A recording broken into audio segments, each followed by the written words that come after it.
Welcome back to Candi's Classic Game Shrine, everyone. Today I'm bringing you a product review that was sent to me by AOLION Gaming. This is their Pro Controller model that they have for the Nintendo Switch. This is one of several colors that they offer. This is their green, however they also offer yellow, a gray with a similar scheme to this third-party controller with the red and blue. And if I recall correctly, they have a really nice red and black one. I'll post pictures through editing somewhere on the screen. But let's get into how this product is. I've had this item since the end of March, and I feel like I've given it some pretty good testing during that time. And I would like to compliment this controller quite a bit. For the price point that it is marketed at, I mean, it is a almost one-to-one stand-in for the Switch's typical Pro controller in shape, in size, and even weight. You'll find with a lot of third-party controllers, particularly the cheaper ones, they don't weigh as much and they feel empty in a way, but even this one, but this one feels really close to the Switch Pro controller from Nintendo. Let's see, this is the packaging it came in. Very simple, very minimalistic, but really it's a controller, you don't need much. Included, it gives you the instructions and a USB cable to charge your wireless controller. A lot of people ask me, how is the D-pad on this in comparison to other third-party controllers? Even in comparison to the Switch Pro controller.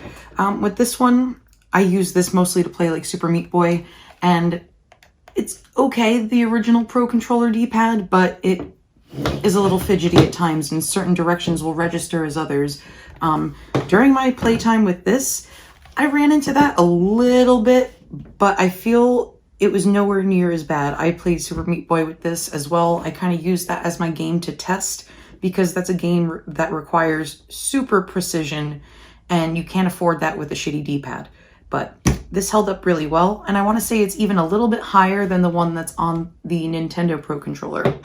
And I want to say there's even a little bit more of a pivot and more of a concave feel in the center of the button, which this one has, but not as much as this one, which I like personally.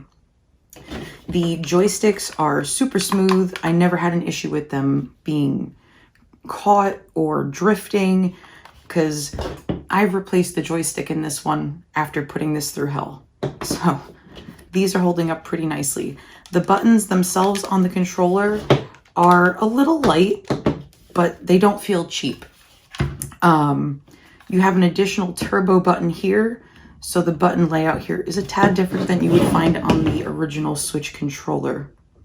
One more thing I would like to mention, something that is such a small detail, but I personally thought it was really cool. So you know how when you pair your colored Joy-Cons on the Switch, it will show you the color of the pair of Joy-Cons that you paired. Well, you will also see the color of the controller that you have from this company when you pair to your Switch. Let me show you.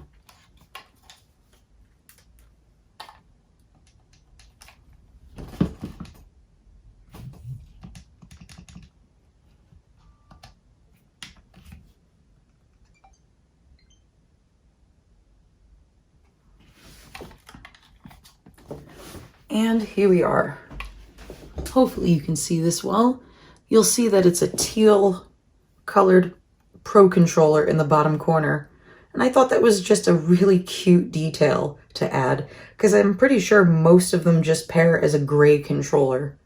So yeah, the battery life on this lasts about as long as the real Pro controller does, which is awesome because it's pretty much the controller I use exclusively. I'm really hard on my Joy-Con, so I need a controller like this. Going back to crappy D-pads, this controller has a terrible D-pad. Do not like it.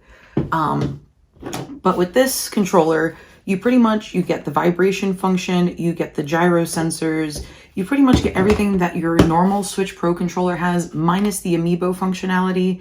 but let's be real, even as an amiibo collector myself, it's a function I find myself rarely using. So honestly, it's something you really don't need, especially most people that are using Nintendo consoles. Pairing this to the Switch itself was just as easy as pairing this. Really no different. The other third-party controller, this one, oh my goodness, this is a pain in the ass to pair with the Switch. This one is no different than any normal Nintendo controller. For anyone wondering, this is just protective film that I never had taken off. So it's not a defect in the controller. What else? One thing I did notice, but it's not particularly just this controller. Every third-party controller that I've used has an over-exaggerated rumble. And what I mean by that is, excuse me. For instance, let's say you're playing, I don't even know, a Mario game, and you get hit by an enemy. Normally your Pro controller won't vibrate, but your third-party ones will. They'll find excuses to vibrate when they don't necessarily need to. It's not a make or break thing. It's just something I noticed. Would I recommend this controller to other folks to purchase? Yeah, honestly, I might be grabbing myself one of the other colors because I was torn between which one I wanted. Durability-wise, I'm clumsy. I've dropped this a few times now and it works fine. There aren't even that many scratches on it as a result. Can't say the same for this one, but it is really good. One other thing I forgot to mention. I have the fixture S1 for my Switch, and it is meant to work with the Pro controller. However, it will also work with this controller. Let me show and demonstrate. I always put this in incorrectly. There we go. And it works just fine, perfectly normal. The only thing is that you can't fully access the charging port on the controller, but that's really not an issue as long as your controller is charged. The balance with the Switch on top of it is still fine, despite the slight weight difference between the actual Pro controller. And yeah, I was actually really impressed with how nice this little controller is. If anyone is interested, I'm happy to provide a link in the description for you to purchase your own. And let me know what you guys thought of this in the comments below. And until next time, guys, take care.